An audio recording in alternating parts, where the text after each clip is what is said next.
Weet je zelf al waar je heen gaat? Of is het een verrassing dat je zegt van nou jongens, dit lijkt me leuk. Afslag 12, we gaan hier spelen. Dat zou misschien nog wel het allerspannendst zijn. Maar helaas werkt het zo niet helemaal vaak.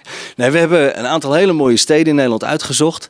En daar gaan we op bijzondere plekken staan. Waar kunnen mensen zien waar je allemaal naartoe gaat? Alles staat natuurlijk op Facebook en op mijn website keesvriend.nl.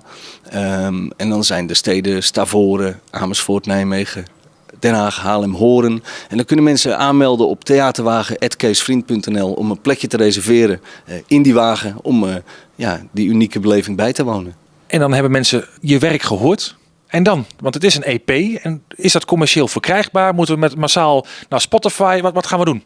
Spotify, iTunes, Deezer en alle digitale kanalen die je wil, daar kun je het vinden. Of we maken een nieuwe muzikale afspraak en ik kom bij je kampvuur of in je huiskamer of in je lokale café of wat dan ook. Kom ik ze live voor je spelen. Als mensen jou boeken, wat krijgen ze dan te horen? Krijgen ze dan puur die liedjes te horen van je EP? Of speel je ook andere nummers?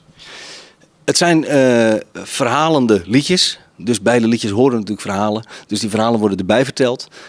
En dat kan dan met een extra pianist of met een live band of helemaal solo. Net een beetje wat de mensen graag willen en wat mogelijk is.